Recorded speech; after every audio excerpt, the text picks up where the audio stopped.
I think we're live now. Okay. Hi, everyone. Welcome to the BFD edition of Uncompromised with Live with Tara and JoJo today. Guys, there's a lot going on. I just got back from overseas. Joe, you know this. And I'm like, every time I travel, the shit hits the fan. I mean, you can't go to the bathroom without the shit hitting the fan in this world. This is true. This is true. I'm like, gee whiz, but like there's a lot. The shutdown cave, which is a whole nother conversation. Today now we've got the Epstein Trump files, emails released. I think we're going to get files released soon because Congress is back in session and Mike Johnson has to swear in Grijalva, who said she'll be the final vote on this discharge petition, assuming that everyone stays in line. On the Republican side, Nancy Mace talking to you, we'll see. I have some things to say about that. Yeah, I mean, there's like so much going on. And as we were coming on the live, Joe was saying, you were like, I'm trying to read all these emails. There's so much, popping up here and there because there's like this trove. And every hour, it's another more explosive, damning email than the next. And now the Republicans have decided that they're going to counter with 20,000 emails, 20,000 pages of something, right? Like, oh, don't look over there. Here's the whole thing, friends. I think none of us are stupid enough to not understand one fundamental thing. If what was in those files exonerated Donald J. for Genius Trump, we would have had them forever ago. You don't try to hide that which clears your name. He is now calling Lauren Boebert, shucking the corn on the cob in the kids' theater Boebert. He's calling her up. Don't vote yes on the Epstein files. Right. Come on. I mean, exactly. Listen, Shakespeare got this right a couple hundred years ago. Thou doth protest too much. And all of this, all of the rigmarole and all the hoops that they're jumping through to prevent the release of these files speaks volumes about what is in them and Trump's culpability here. I mean, it's obvious to anyone that you don't act like this when you're innocent. I mean, we remember months ago where we found out the whole reason why Kash Patel is the FBI director is to run interference on things like this. Same thing with Pam Bondi as the attorney general. And bingo bongo, Dan Bongino is at the FBI. It's all to run interference because of this. Yep. And also the corruption stuff so his family can get away with enriching themselves and their buddies without consequence. But this was a big part of it, too, because the layers of the Epstein-Trump relationship are many, okay? And the more time goes by and the more people speak up, the more we get into this, the more we find it out. I mean, it was obvious that they were besties. Right. And Trump can't get away from that. They thought this would go away when Epstein died. Clearly, no. No. And the other thing that I have been screaming about, you've been screaming about, we've been screaming about is you know better this Bureau of Prison System shit better than almost anybody I know. Probably better than anybody I know. Unfortunately. There has not been enough of an emphasis here on how mysteriously, when all this starts hitting the fan, Todd Blanche goes down to the minimum security prison she was in. It wasn't a maximum security prison. No. She was in not a comfortable place in Florida. He goes down there and interviews her. Donald Trump's personal defense attorney, by the way, in many trials, including the hush money trial, election interference trial, whatever you want to call it. So mysteriously, someone who is a convicted child sex trafficker sentenced to 20 years, these people don't get moved, right? Not only does she get moved after that interview, she gets personally flown on a private jet, which Michael Cohen knows better than anybody too, does not happen.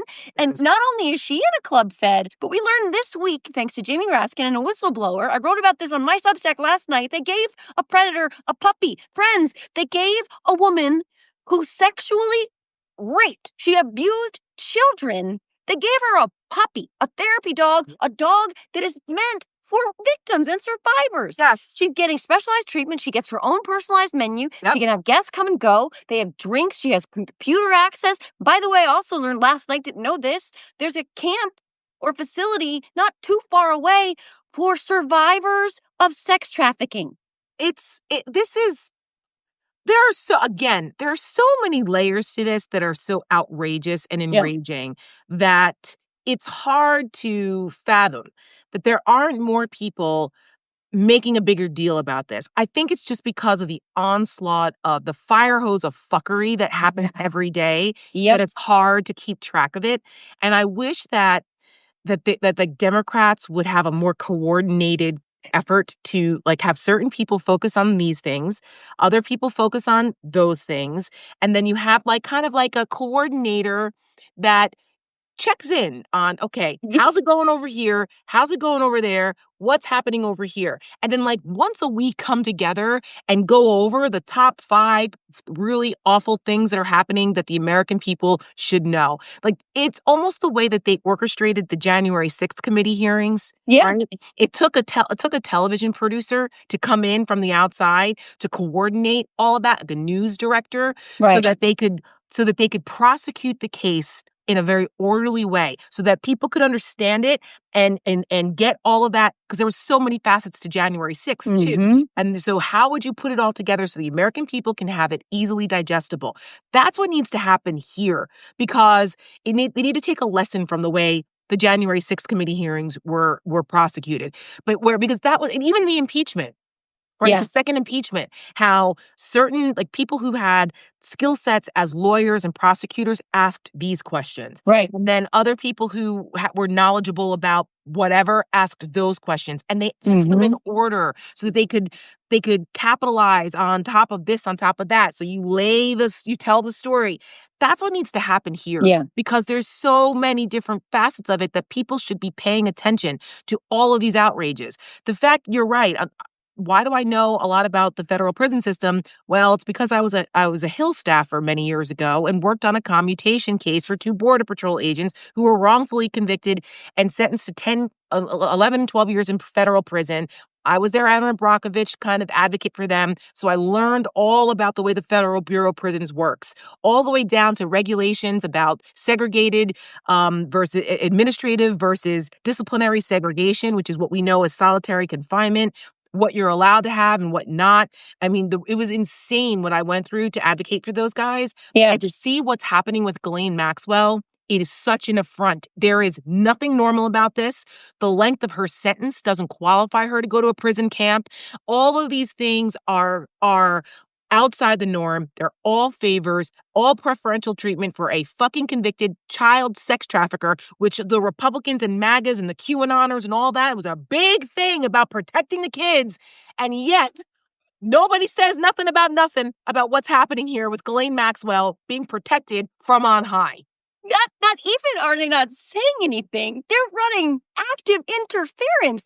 We have basically had our government shut down the longest it's ever been shut down. The 3 top, by the way, congrats Donald Trump for the trifecta. The 3 longest belong to Donald Trump. But in large measure, one of the reasons we've been shut down for as long as we have is so that Mike Johnson did not have to swear in the 218th vote on the Epstein discharge petition. We are there right now. These are people who pretend to be pious, who pretend to be devout, who have porn tracking accountability apps that they have their teenage son monitor because they're that kind of Christian, but apparently they're not the don't fuck kids kinds of Christians. And by the way, let's talk about what was in these emails, which again, Carolyn Levitt, if her lips are moving, she's lying, says are fake news. Fake news that came from the Epstein, help me out. Yes, estate, which is such a weird thing to say. So here's one of them from 2011, by the way.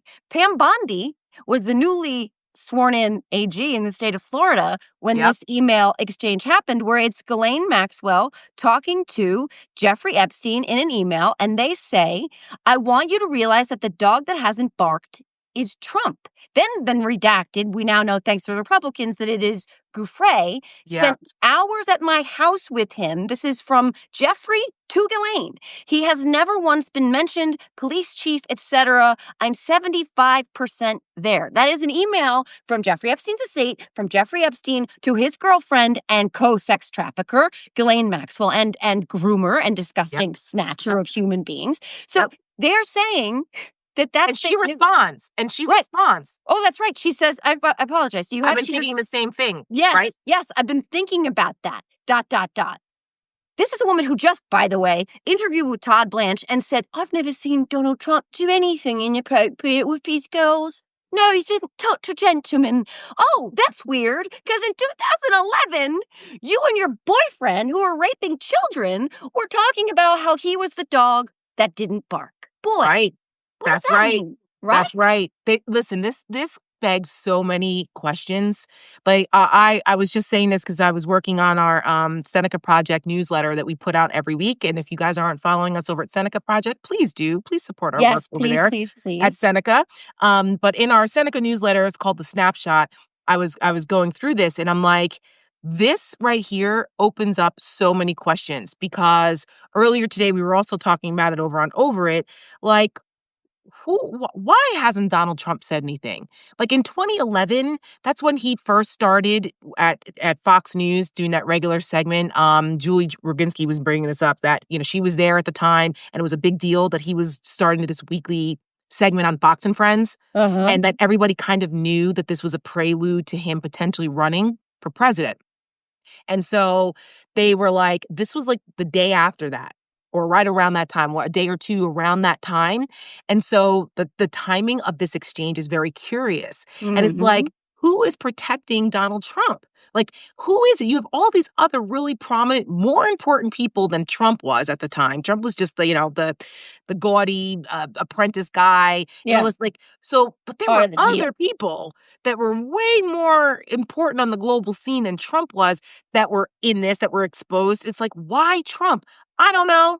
This is all very, very questionable.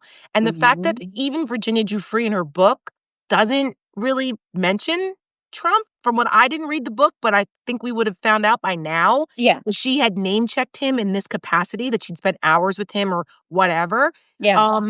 It all just, I don't know. It's very icky and suspicious and awful. And there's clearly more evidence with especially Michael Wolff and his role in this whole thing. That's also real questionable because he doesn't really come across that great in this. He's always been kind of sensationalist in his approach to things. But like, there's another email in this release here where Michael Wolff in 2016 is talking to Jeffrey Epstein. And he says, and it's October 29th, 2016, where he basically says like, now would be the time to end him if you are interested in that. Because they'd been talking. And what happened on October 29th, 2016, I went back and I Googled like that. I think that was around the time the Hillary Clinton laptop Comey thing happened. Yeah. And sure enough, the headlines on that day were all about that. And I'm like, what was that about? What kind of information was Michael Wolff privy to that he knew Jeffrey Epstein had that could, quote, end Trump? And was Epstein ready to do that? Yeah, he says to him, Wolff says in this email exchange, because Wolff thought he had some intel that CNN was going to ask Donald Trump in a debate about his involvement and friendship with Jeffrey Epstein. So Wolff says in the email, because he tells him about how he's going to be asked, and he says, if we were able, Epstein says to Wolff, if we were able to craft an answer for him, for Donald Trump in that debate, which is also extremely intimate, right? Right. What do you think it should be? He says to Michael Wolff. And Michael Wolff responds, I think you should let him hang himself. If he says he hasn't been on the plane or to the House, then that gives you a valuable PR and political currency. Yep. What's the date on that email? Let's see. My eyes are old. 12/16/2015. So that's a full year. A full year before the email that I just mentioned, which was on the 29th of 2016. Oh, closer to the election. Yeah. This is days before the election. It was on, or like the day after the Comey revelation that they were reopening the email investigation into Hillary because of the emails found on Anthony Weiner's laptop, that a lot of people blame that announcement for her losing. Right. So and this is after the Access Hollywood controversy, which should have ended Trump. I mean, there are a lot of things that should have ended his campaign, but here, so, you know, he was a little on the ropes after that. That was only 2 weeks after. And then they come in with this, with the Hillary thing. And people are like, are you fucking kidding me? Meanwhile, the FBI never mentioned that Donald Trump was under investigation with the Russia stuff. Right. That was never mentioned. No. So it's like, thanks, what? Comey. I know. Ugh. Come on, Comey. And he's Really? a Jersey guy. And you know, it's like, but anyway, so like there was a lot, the timing of all of these things going on and why nobody said anything or why I don't understand. Do you remember the movie The Usual Suspects? Of course, yeah. One of my favorite Kaiser movies, Sose. right? Kaiser Sose. And one of the devil's greatest tricks, right, was getting people to believe that he didn't exist. Yeah. Well, here's the other thing. In that movie, what's his name say? He's the detective. He was also the father in Clueless. But anyway, he goes, oh, Kevin Spacey. No.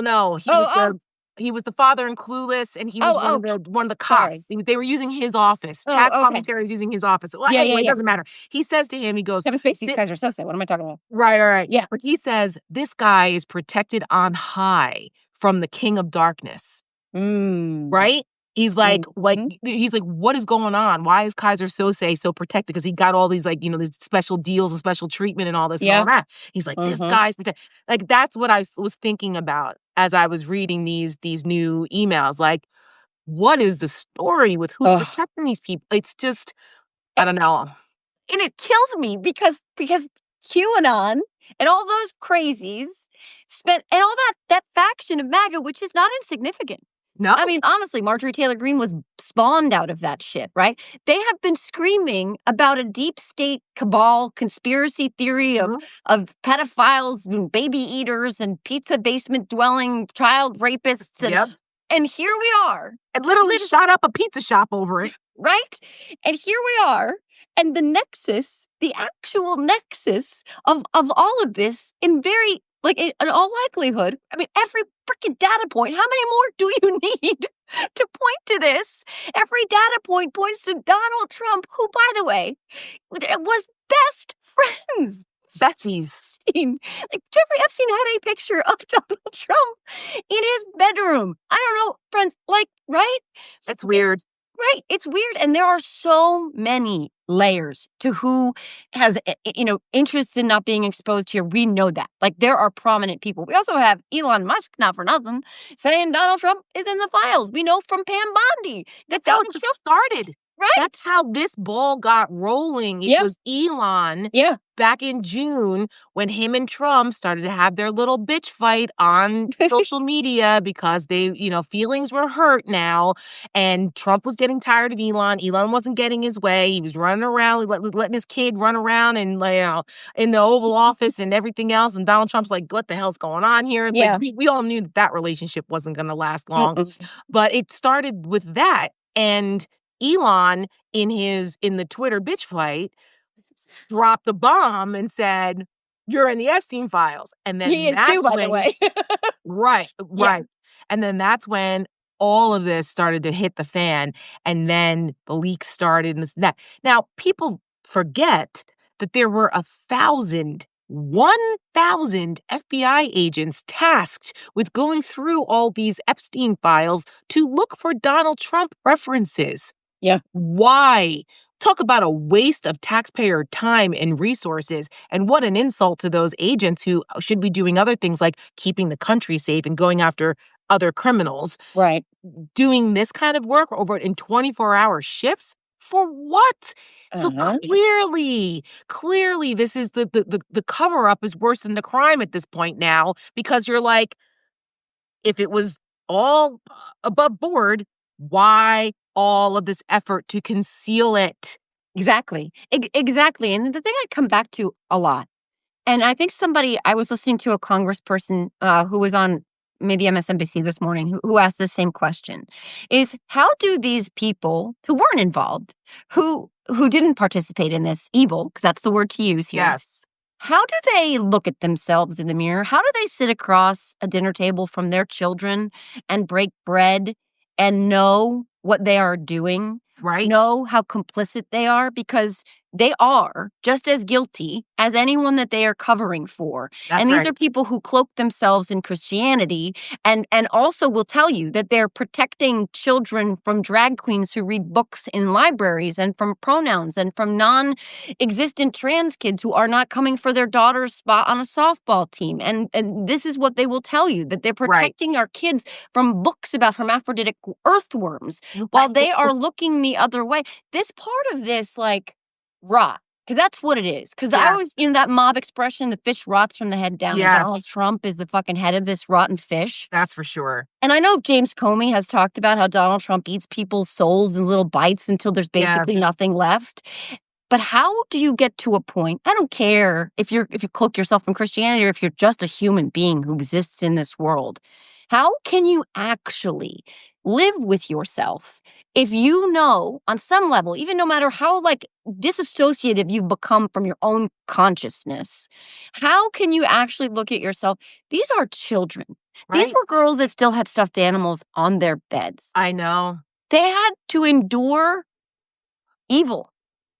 And they were groomed. Right? They were groomed and manipulated into believing that they didn't have enough self-worth to advocate for themselves, or that they were, most of these girls, they knew, like Ghislaine Maxwell knew where the pain points were and how to get in with these girls to get them to comply and then stay in it. It's like any other kind of a cult. They preyed on a certain type of girl, and that is pure evil. And that just because she's a woman doesn't make it any less evil. They think that's why they put these women out front, like, to do these horrible things, like Kristi Noem and Kristen and Caroline Levitt and Pam Bondi and all these people, like, doing these things that are cruel and awful. And they think, oh, because a woman is doing it, it's not as bad.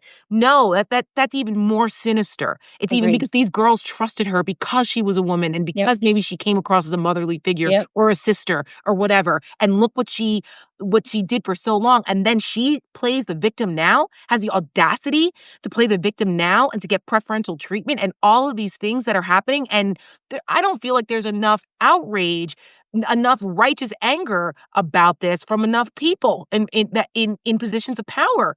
Because they need to really paint the picture like you just did. They need to paint the picture. These were young girls with stuffed animals still in their backpacks, for Christ's sakes. And this woman manipulated them, and they were raped by powerful men and manipulated. And this is the woman that's getting therapy puppies and special treatment and possibly getting a commutation by Donald Trump to keep her mouth shut. Yeah. There's something so wrong with this that it's hard to put words to it.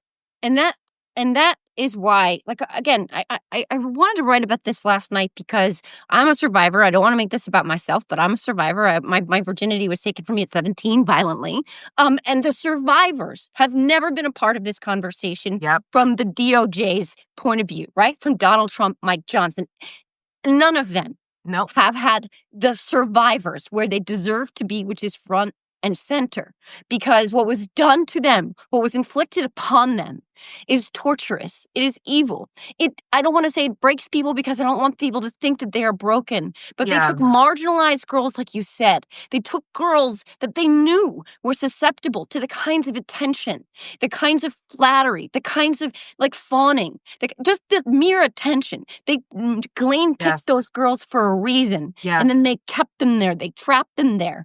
And we have a predator in the White House. We don't need to know what's in these files as it pertains to him to know that fact. This is an adjudicated rapist who was found liable of sexual abuse, who has bragged openly and repeatedly, by the way, about being able to grab women by the vagina.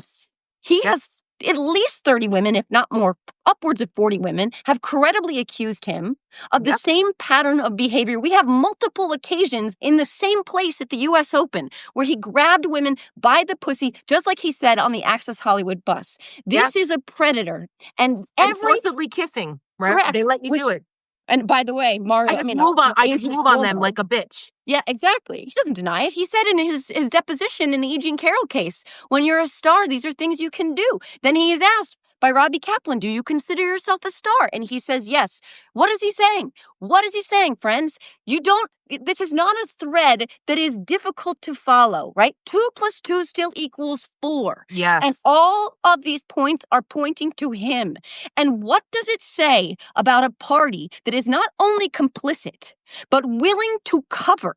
What does it say about a party? It is the same party that is willing to starve its own people for political collateral. They don't care about you. They don't care about your children. They don't care about their own voters. They don't care about the American people. They don't care about decency. They don't care about humanity. They don't care about the rule of law. They don't fucking care.